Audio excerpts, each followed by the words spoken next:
Hello students, in the last video you have studied about electromagnetic induction, what the chapter is, हमको उसमें क्या क्या पढ़ना है। हमने लास्ट वीडियो में देखा था कि मैग्नेटिक फ्लक्स क्या होता है, फैराडे ने अपने एक्सपेरिमेंट में हमको क्या बताया, और फैराडे एक्सपेरिमेंट के बाद हमने फैराडे के दोनों लॉ किए थे, along with how to find the direction using the Lenz's law। I hope उस वीडियो का कंसेप्ट आपको क्लियर होगा, क्योंकि अगला जो हमारा टॉपिक है वो सेल्फ इंडक्शन उसी पर बेस्ड है। तो ये पूरे चैप्टर में, जैसे मैंने पहले ही कहा है आपको, कि हर एक टॉपिक वाइज मैं आपको कंप्लीट करा दूंगी, सो दैट आपका पूरा एक ईएमआई का चैप्टर फिनिश हो जाए। उसके नोट्स आप प्रिपेयर करके स्टार्ट करेंगे। जब चैप्टर हमारा खत्म होगा तो हम रिलेटेड कुछ कंसेप्शनल और न्यूमेरिकल भी प्रैक्टिस करेंगे। तो सेल्फ इंडक्शन में सेल्फ वर्ड से ही बहुत क्लियर है कि जिसमें अपने आप उसी सेल्फ में मतलब उसी कॉइल में इटसेल्फ आपका मेन करंट भी हो और इंड्यूस्ड करंट भी हो। कहने का मतलब ये है कि फैराडे ने हमें बताया है कि जब हम मैग्नेटिक या लाइंस ऑफ फोर्स को चेंज करते हैं तब आपको इंड्यूस्ड ईएमएफ या करंट होता है। तो मान लीजिए मैंने एक कॉइल लिया है, एक इंडक्टर लिया है। अब ये कॉइल और इंडक्टर कैसे, जैसे आपने सोलोनॉइड देखा है ना, 10th में पढ़ा हुआ होगा सोलोनॉइड आपने, कि आपके पास एक होलो ट्यूब है long, whose length is much much greater than the radius उस ट्यूब की, और उस पर आप एक wire large number of turn से लपेटें। अगर आप वायर को लगाते हैं उसमें having large number of turns, तो वो कुछ इस तरीके का कॉइल या लूप हो जाता है। तो इसे अब हम नाम देंगे इंडक्टर। ठीक है, इसको हम कनेक्ट करेंगे बैटरी से और एक टैपिंग की से। अब अगर हमने इस कॉइल को कनेक्ट किया है तो जैसे ही हम की को क्लोज करेंगे क्या होगा, करंट फ्लो होगा, और इस डायरेक्शन में हमारा करंट का अमाउंट बढ़ता चला जाएगा। जब हम इसके करंट को जैसे ही हम स्टार्ट ग्रोइंग करते हैं, बढ़ाते जाते हैं अगर हम करंट को, तो लाइंस ऑफ फोर्स भी क्या होगी, इसके आजू बाजू चेंज होगी, क्योंकि current carrying conductor can produce magnetic field and hence the magnetic lines of force. तो जैसे ही आपने टैपिंग की को बढ़ाया, बंद किया और करंट के मैग्नीट्यूड को बढ़ाया, आई को इंक्रीजिंग करंट हुआ, वैसे ही इसके चारों ओर क्या होगा, मैग्नेटिक फ्लक्स इंड्यूस होगा, जो कि मैग्नेटिक फ्लक्स जो कि चेंज होगा। और चेंजिंग मैग्नेटिक फ्लक्स, इसमें जो करंट करेगा इंड्यूस, उसका डायरेक्शन अपोजिट होगा, किससे, इंक्रीजिंग मेन करंट से।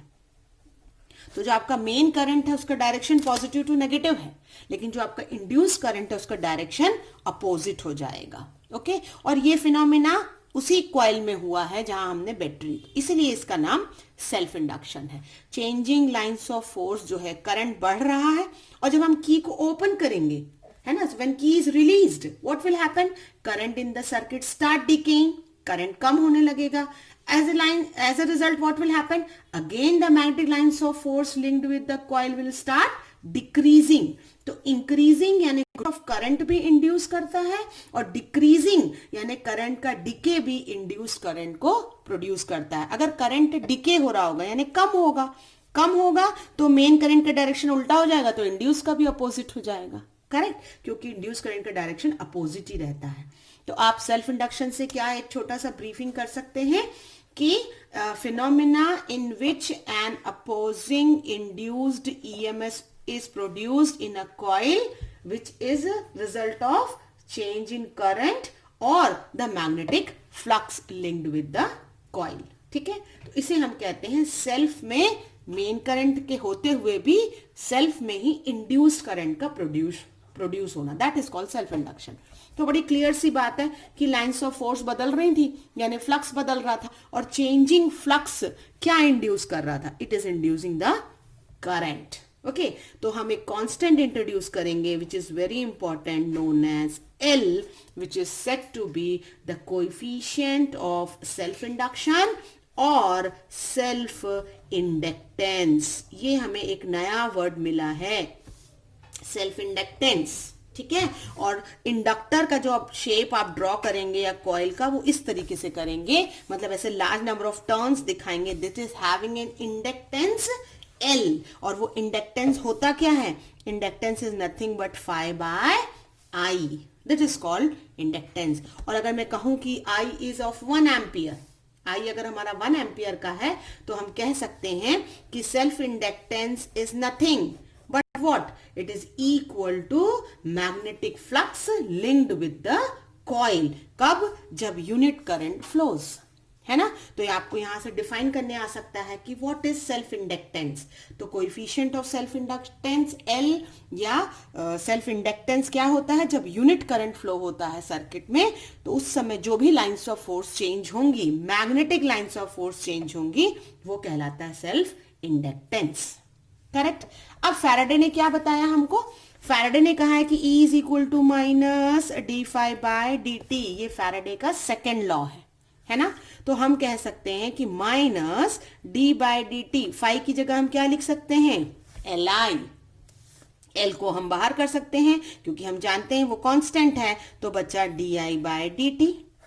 और ये D I by D T क्या है, rate of change of current है. तो आप कह सकते हैं कि E is equal to minus L. कब?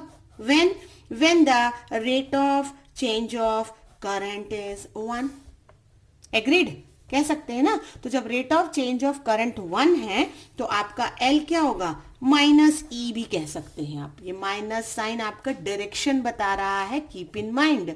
तो self inductance is numerically equal to induced EMF in the coil, है ना. या when the rate of change of current is unity, जब इसकी वैल्यू यूनिटी होती है तो आपका इंड्यूस्ड ईएमएफ जो 1 वोल्ट का है और D i by d T जो 1 एम्पियर पर सेकेंड का कह सकते हैं ना आप, एम्पियर पर सेकेंड, और इंड्यूस्ड ईएमएफ कितने का होगा, 1 वोल्ट का होगा. उस केस में सेल्फ इंडक्टेंस क्या कहलाएगा, L कहलाएगा. ओके और हम यहीं से अब इसका यूनिट बताएंगे. तो what is unit, unit of L is Henry, जिसको आप डिनोट कर सकते हैं कैपिटल H से. So what is 1 Henry. तो अब यहां से आपके क्वेश्चन बनेंगे कि डिफाइन हेनरी. एक क्वेश्चन बनेगा डिफाइन हेनरी और दूसरा बन सकता है कि define what do you mean by self inductance L. तो आपको ये 2 डेफिनेशन याद करने हैं, फॉर्मूले से ही आप लिख सकते हैं. और 1 हेनरी बहुत सिंपल है, क्या कह सकते हैं 1 henry, self inductance of a coil is equal to induced EMF when the rate of change of current is 1 unity. यानी self inductance is said to be 1 henry when rate of change of current is 1 ampere per second, isn't it? और आपका definition Henry का दूसरे form में भी हो सकता है क्योंकि यहां पे भी आप हेनरी को फाई कह सकते हैं. So when the flux is of 1 weber, okay, that time also you can set it is to be 1 Henry. So this is all are the units of self inductance. So this topic is going to cover with what do you mean by self induction. Self induction is a phenomena in which the opposing induced EMF is produced in the coil due to the result of changing or increasing or decreasing current. फिर आपने एक नया term introduce कर लिया है अब L, which is called self inductance, जिसका unit होता है हेनरी. करेक्ट. अब नेक्स्ट जो हमारा टॉपिक है वो इसी से रिलेटेड है. जब हम इंडक्टर्स, अब आप याद रखिए इंडक्टर जो होता है वो L होता है और इंडक्टर का ये सिंबॉलिक फॉर्म है. इसे हम अगले चैप्टर में भी यूज करेंगे क्योंकि, और इसको हमने कनेक्ट कर दिया है इन सीरीज. यानी अगला टॉपिक हमारा है कि the conductors are in series and in parallel. जैसे हमने resistor in series, capacitors in series and parallel पढ़ा है. तो अब हमारे पास क्या है, हम 2 इंडक्टर ले सकते हैं जो एक के बाद एक आपस में कनेक्टेड है. अगर 2 इंडक्टर आपस में एक के बाद एक कनेक्टेड है तो पहला इंडक्टर L1 है, दूसरा L2 है. दोनों में करंट कितने का है, I का जा रहा है. और हम जानते हैं जब कॉम्बिनेशन जो सीरीज में होता है उसमें हमारा EMF वैरी करता है. तो पहले इंडक्टर के बीच में EMF E1 होगा और दूसरे इंडक्टर के बीच में EMF E2 होगा, है ना. ये हमारा सर्किट डायग्राम हो गया. बहुत ही सिंपल टॉपिक है. हमने अभी देखा है कि E1 is nothing but L1 di by dt, क्योंकि सीरीज में करंट नहीं चेंज होता, सिर्फ क्या चेंज होता है, जो यूज्ड ईएमएफ हमने सर्किट के अक्रॉस लिया है वही चेंज होगा. तो हमने कहा कि E1 is L di by dt, तो E2 क्या होगा, L2 di by dt. Current का मैग्नीट्यूड चेंज नहीं हो रहा है. अगर हम इक्विवेलेंट ईएमएफ को बोलते हैं E, है ना। और इक्विवेलेंट आपके इंडक्टेंस को बोलते हैं एस, एल एस, छोटा सा एल एस कर सकते हैं आप for series D I by D T. Can I say like this, है ना। तो आप कह रहे हैं कि ये इक्विवेलेंट ईएमएफ है, ये इक्विवेलेंट इंडक्टेंस है और ये current d i by d t रहेगा। सो आपके पास what is E? E is nothing but E one plus E two. I can substitute the value. E की वैल्यू में क्या पुटअप करूंगी? It will be L S d i by d T, और E की जगह put up कर सकती हूँ L one d i by d t and plus L two d I by D T.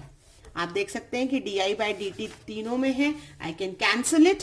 और आप माइनस साइन भी अगर कंसिडर करते हैं तो भी माइनस जो है वो सिर्फ डायरेक्शन बताता है, वो आपका प्लस हो सकता है। यहां पे आ सकता था, यहाँ पे भी माइनस, यहाँ पे भी माइनस, क्योंकि फैराडे के लॉ में it is minus L D I by D T. तो जब inductors are in series, what is the equivalent formula? Equivalent formula is L1 plus L2.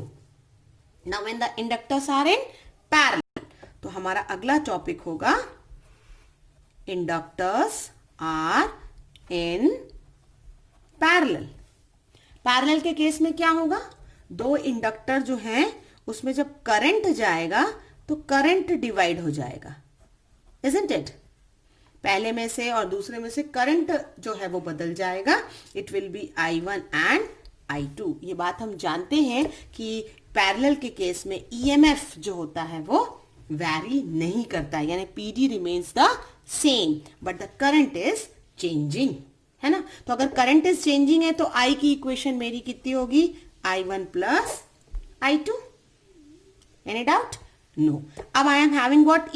E is equal to, I can say it is L equivalent, जैसे अभी हमने लिया था तो हम इसमें LP कह सकते हैं because it is parallel combination DI by DT. तो can I calculate from here DI by DT? Yes, I can calculate. What is DI by DT? It is E by LP, है ना। तो अगर मेरी equation I is equal to I1 plus I2 है तो मुझे इसे क्या करना पड़ेगा? दोनों तरफ डिफ्रेंशिएट करना पड़ेगा विथ रिस्पेक्ट टू टाइम, है ना। तो हमारी जो इक्वेशन है अगर वो डिफ्रेंशिएट होती है तो क्या बनेगी? DI by DT is equal to DI1 by DT plus DI2 by DT, है ना। तो DI बाय DT अगर आपने निकाला है E बाय LP, क्या निकाला है आपने? E बाय LP निकाला है, तो DI1 बाय DT क्या निकालेंगे आप? E by L1। और DI बाय DT2 क्या निकालेंगे? E by L2। Minus sign consider करेंगे तो भी it will be the same, क्योंकि it is giving you the direction. So now I think it is very clear कि 1 upon LP is equal to 1 upon L1 plus 1 upon L2 will be the formula for inductors in parallel, giving you the formula for inductance. Okay, inductance मतलब equivalent inductance. So in this video we have done a complete topic of self induction. Self induction क्या है, self inductance क्या है, उसके unit क्या है, और inductors को जब हम सीरीज और पैरेलल में करते हैं तो हमें इक्विवेलेंट क्या मिलता है। हमारा जो नेक्स्ट वीडियो इसके बाद आपको कंटिन्यूएशन में मिलेगा वो नेक्स्ट टॉपिक है हमारा कि what is energy stored in a inductor and what is the inductance of a long solenoid. This two topic you are going to use again and again in your further units also in 12th. So go through the topic student very clearly and make a proper note. Thank you.